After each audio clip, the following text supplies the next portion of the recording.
Welcome back to Squawk on the Street. Let's get over to Eamon Javers. He's at the White House. He's got some breaking news for us. Eamon. David, that's right. The White House just posting on social media here just a short time ago that the president is going to impose what they're calling secondary sanctions on Venezuela, secondary tariffs, I should say, on Venezuela, using the tariffs as if they are a sanction.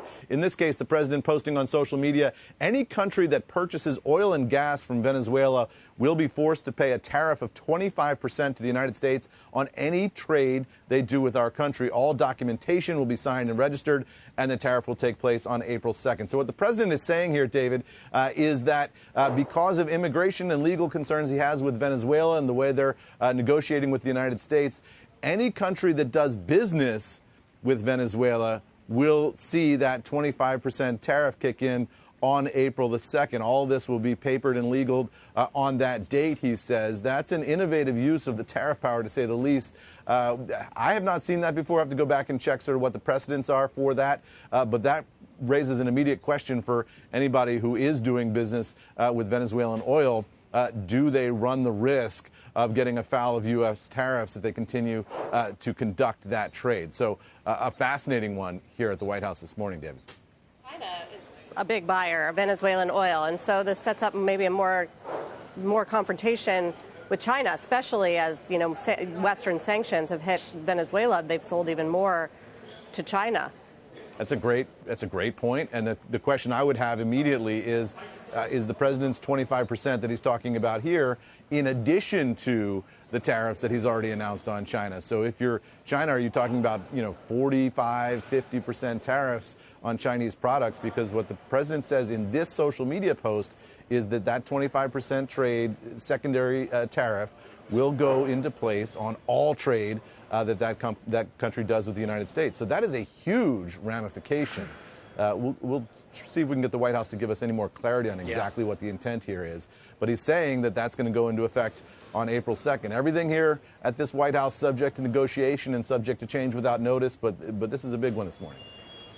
Well, Eamon, something else I know you've been covering as well as I have also is this continuing fight, if you want to call it that, between the White House and, of course, much of the legal industry. Certainly been leaving some law firms scrambling to avoid being what might be yet another target. What is the latest? I know we got a new order, didn't we, on Friday night from the president?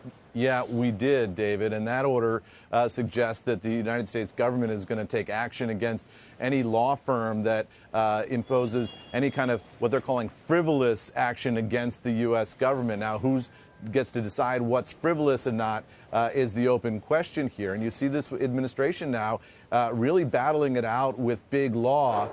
And the fundamental principle that's at stake here is whether or not clients will have the right to choose their own lawyers and whether law firms will have the right to choose their own clients. I talked to the White House this morning. They say these are their goals. They want to end weaponization that was perpetrated against the president. They say they're trying to create a fair and level playing field in the legal profession. And they also say they're trying to make sure that firms are not doing millions of dollars in pro bono work for Democratic causes.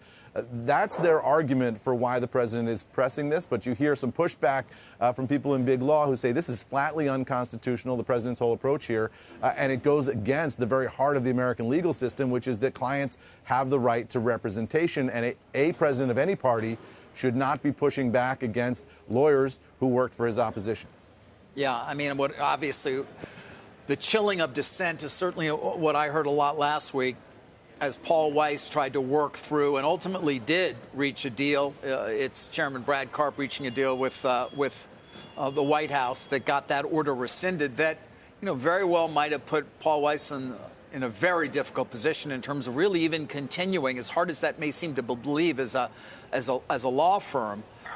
It's interesting to note, I think, isn't it, though, that, Eamon, that many of the clients have yet to come public. I think the law firms themselves are under. Paul Weiss has been getting criticized for reaching this settlement. But at the same time, many of the clients that they would rely on to come out publicly and say, you can't do this, White House, enough is enough, have not. They are also concerned ultimately about what might be done should they actually publicly oppose these policies. Yeah, it's starting to look like a climate of fear in sort of the big corporate realms of big law and in the C-suites of people not wanting to antagonize this White House, not wanting to put their necks out there.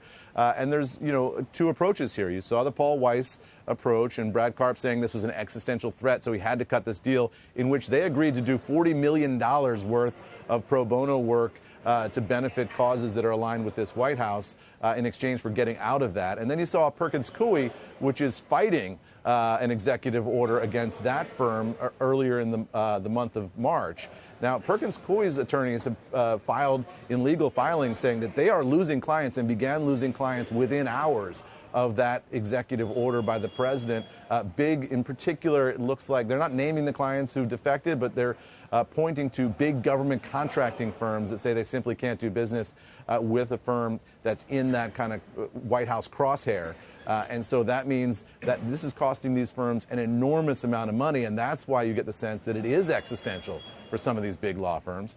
I talked to the White House this morning, David. They say they're not intending to target any more law firms for the time being, but the big question you would have if you're in big law is who's next?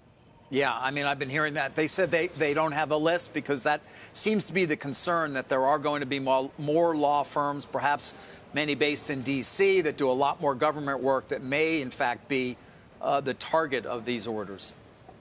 Yeah, and so the question is, if you are a law firm targeted by this order, which approach do you take? Do you take the Paul Weiss approach and cut a deal and try to get yourself off the hook, so to speak, politically, or you take the Perkins Coie approach and say, we're going to fight this on constitutional grounds?